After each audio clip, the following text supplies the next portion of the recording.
مناسب ہے اس کے ساتھ سے جب اس آیت کو سامنے رکھیں گے تو تضاد نہیں ہوگا اور اختلاف نہیں ہوگا. اور آگے اللہ تعالیٰ نے پھر معراج کا ذکر فرما دیا. وما ينطق عن الهوى، یہ بات کہہ کر کہ میرا محبوب جو ہے وہ اپنی خواہش نفس سے کچھ نہیں بولتا، جو کچھ بولتا ہے ان هو الا وحی یوحی، وحی آتی ہے، اس وحی کی روشنی میں بات کرتا ہے.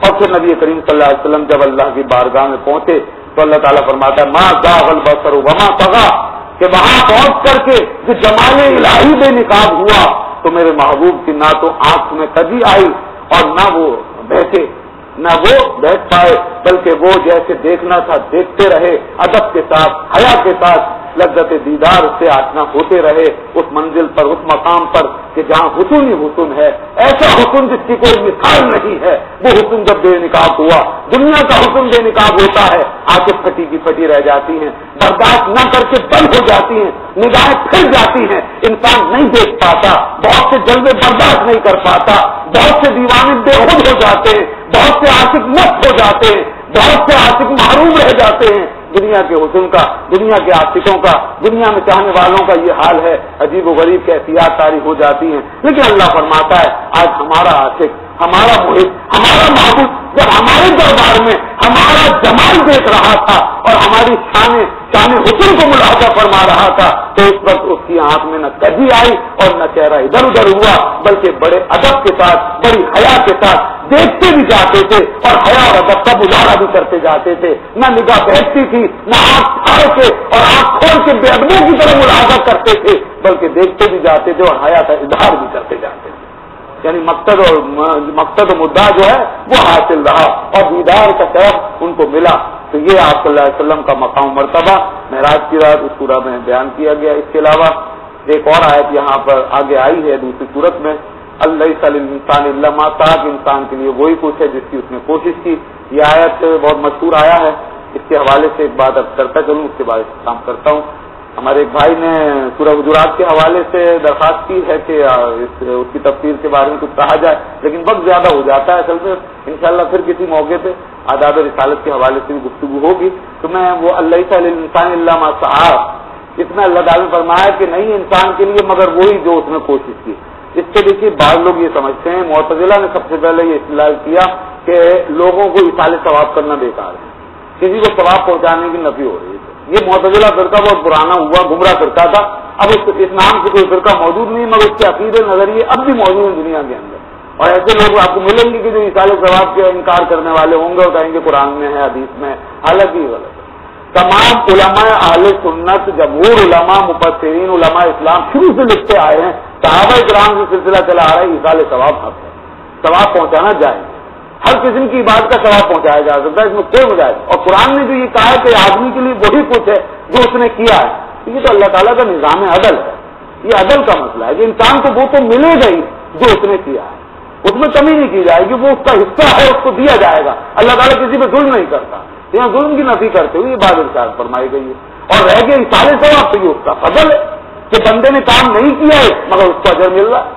کیوں مل رہا ہے؟ اس لیے کہ اس کے پیچھے کوئی اس کو ثواب پہنچا رہا ہے، اس کے پیچھے کوئی صدقہ کر رہا ہے، اس کے پیچھے کوئی اس کے لیے نماز پڑھ رہا ہے، اس کے لیے کوئی دعا مانگ رہا ہے.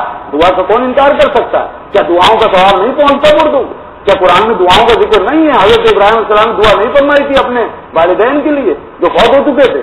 انبیاء کرام کی دعائیں ہیں، صالحین کی دعائیں ہیں، رسول مقبول صلی اللہ علیہ وسلم کی دعا موجود ہے. تو آج بھی امت اس پر عمل کر رہی ہے، دعا کرتی ہے. نماز جنازہ ہم پڑھتے ہیں، اس کا مردے کو فائدہ ہوتا ہے کہ نہیں ہوتا؟ اور مردے کو فائدہ نہیں ہوتا تو نماز جنازہ کا فائدہ کیا؟ نماز جنازہ کے دو فائدے ہیں، ایک تو یہ کہ مردے کی مغفرت ہو جاتی ہے ہماری دعا سے، ہمارے استغفار سے. اگر ہماری دعا قبول ہو جائے مردے کے حق میں تو وہ بخشا گیا اگر گناہ گار ہے تو. اور دوسرا یہ کہ اگر وہ نیک صالح متقی پرہیزگار آدمی ہے یا چھوٹا معصوم بچہ ہے تو نماز پڑھنے والوں کی مغفرت ہو جاتی ہے، نماز پڑھنے والوں کی بخشش ہو جاتی ہے. دونوں طرف سے فائدہ ہے. تو زندہ مردوں کو، مردہ زندوں کو دونوں طرف سے فائدہ پہنچ سکتا ہے. اسلام میں اس کا تصور موجود ہے. اس لیے بچے کا جنازہ ہوتا ہے تو آپ کیا کہتے ہیں؟ وَاجْعَلْهُ لَنَا أَجْرًا وَذُخْرًا، اے اللہ اس بچے کو ہمارے لیے آخرت میں اجر بنا دے اور ذخیرہ بنا دے. وَاجْعَلْهُ لَنَا شَافِعًا مُشَفَّعًا، اور شافع بنا دے، ثواب کرنے والا، اور ایسا ثواب کرنے والا کہ ثواب قبول بھی ہو. یہ کس کے لیے کہہ رہے ہیں؟ آپ اپنے لیے کہہ رہے ہیں، کیونکہ بچہ تو معصوم ہے، یعنی اس کا کوئی گناہ ہے ہی نہیں. تو اب آپ اپنے لیے دعا کریں گے تاکہ اس بچے کے صدقے میں آپ کی ہماری مغفرت ہو جائے. تو پتہ چلا کہ جس طرح زندہ مردے کو فائدہ پہنچا سکتا ہے ایسے مردہ بھی زندے کو فائدہ پہنچا سکتا ہے. یہ سلسلہ مسلمہ ہے. اللہ تعالیٰ نے اس کی نفی نہیں فرمائی ہے. قرآن مجید سورہ بطور کے اندر آیت آئی ہوئی ہے کہ وہ والدین جنہوں نے نیکیاں کی, اچھے کام کیے, دنیا سے چلے گئے, اس کے پیچھے ان کی اولاد آئی. فرمایا الحقنا بہم ذریتہم, ہم ان والدین کی نیکیوں کے صلے میں ان کی اولاد کو ملا دیں گے. کہاں؟ ان کے والدین کے ساتھ, اور ایک ہی جگہ پر رکھیں گے. فرمایا اگرچہ اولاد کے عمل میں تھوڑی کمی ہو تو وہ بھی پوری کر دیں گے. نیک والدین کے صدقے میں اولاد کے عمل کی کمی بھی پوری کر دیں گے. وما التناهم من عملهم من شيء, اور والدین کی نیکیوں کا جو صلہ اولاد کو ملا ہے ہم والدین کی نیکیوں میں کمی بھی نہیں کریں گے. ان کو ان کا پورا کر دیں گے, اور ان کے نیکیوں کا صلہ ان کی اولاد کو بھی پہنچاتے رہیں گے. یہ سب کیا ہے؟ اس سے پتہ چل رہا ہے کہ ایک دوسرے سے کام آ سکتے ہیں اور ایک دوسرے کی نیکیوں کا ثواب اور صلہ دوسروں کو پہنچ سکتا ہے. تو ہمیں پورے قرآن کو سامنے رکھنا چاہیے. رسول اللہ صلی اللہ علیہ وسلم فرمایا کہ آدمی جب مر جاتا ہے تو کچھ چیزیں باقی رہ جاتی ہیں, اس کے کام آتی ہیں. اس میں ایک چیز کیا ہے؟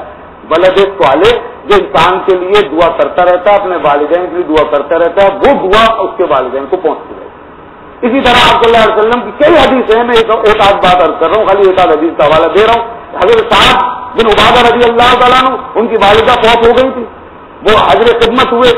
عرض کی یا رسول اللہ, میں اپنی والدہ کے لیے کیا کر سکتا ہوں؟ فرمایا صدقہ کرو. تو کون سا صدقہ بہتر رہے گا؟ فرمایا پانی کا. لہٰذا انہوں نے کنواں خودوایا اور رسول پاک صلی اللہ علیہ وسلم اس کنویں پہ تشریف لائے. فرمایا حاضر ام سعد, یہ ام سعد, یہ سعد کی ماں کا کنواں, یہ کنواں سعد کی ماں کے لیے, یعنی اس کا ثواب انہیں پہنچتا رہے گا. تو انسان دنیا میں کسی کے لیے کچھ کرتا ہے تو اس کا ثواب پہنچتا ہے, ایسی بات نہیں ہے. صحابہ کرام بھی صدقہ خیرات اور نفل روزہ وغیرہ یہ سب ادا کرتے رہے ہیں. حج کا بھی ذکر ملتا ہے, حج بھی کیے گئے ہیں مردوں کی طرف سے. تو بہرحال یہ سلسلہ ایک ہمیشہ سے ہوتا رہا ہے, متواتر ہوتا رہا ہے, اور اس کا انکار کرنا گویا بہت بڑی محرومی ہے. تو اسی کی ایک قسم میں سویم, اسی کی ایک قسم میں چہلم. اب اس کے اندر دن مخصوص کریں یا نہ کریں کوئی فرق نہیں پڑتا ہے, اس میں کوئی مسئلہ نہیں ہے, کوئی فرق واجب نہیں کیا جاتا. لوگ کی سہولت کے لیے وہی دوسرے دن آ جائیں, تیسرے دن آ جائے, چوتھے دن آ جائیں, یہ کوئی فرق واجب نہیں. اب جس دن چاہے رکھیں, اصال ثواب ہے, جب بھی آپ کریں گے ہو جائے گا, جب بھی کریں گے ہو جائیں گے. اسی لیے بزرگان دین کی فاتحہ کے موقع پر کیا جاتا ہے, اچھی بات ہے. اگر کسی اور دن کیا جائے تو بھی ہو جائے گا. 11ویں شریف پورا سال ہوتی رہتی ہے, میلاد شریف پورا سال ہوتا رہتا ہے. یہ کوئی ایسا شرعی معاملہ نہیں ہے کہ جو دن ہے بس وہی خاص ہے, آگے پیچھے نہیں ہو سکتا. بعضوں کے سوال سے بھی غلط فہمی کا شکار ہو جاتے ہیں, تو ایسا نہیں ہے. اس سال ثواب ہر حال میں ہو سکتا ہے, اپنی آسانی اور سہولت سے جب مناسب سمجھے آپ کر سکتے ہیں. اللہ تبارک و تعالیٰ ہمیں قرآن مجید کا فہم عطا فرمائے. وآخر دعوانا الحمدللہ رب العالمین. الحمد لله رب العالمين والصلاة والسلام على سيد الأنبياء والمرسلين وعلى آله وصحبه أجمعين. ربنا تقبل منا إنك أنت السميع العليم وتب علينا يا مولانا إنك أنت التواب الرحيم. الہ العالمین مولا کریم یا ارحم الراحمین, ہمارے بیماروں کو اچھا کر دے. اے اللہ ہمارے مریضوں کو شفا عطا فرما, پریشان حالوں کی پریشانی دور فرما. جناب ممتاز صاحب کے لیے دعا کیجیے, بیمار الہ العالمین ان کو صحت کاملہ شفا عاجلہ عطا فرما. عبد المجید اصفی صاحب کو شفا کاملہ صحت عاجلہ عطا فرما. ہم ڈاکٹر عامر صاحب اور جلیل صاحب ان حضرات کے لیے دعا کیجیے, الہ العالمین ان کی مشکلیں پریشانیاں دور فرما. تمام حاضرین کی تمام مشکلات کو دور فرما, پریشانیوں کو دور فرما, بیماریاں تکلیفیں نجات عطا فرما. الہ العالمین ہمارے مردوں کی مغفرت فرما. یا اللہ ہمیں ایمان سے زندگی اور ایمان سے موت عطا فرما. وصلی اللہ تعالی علی خیر خلقہ محمد و آلہ و صحبہ اجمعین برحمتک یا ارحم الراحمین.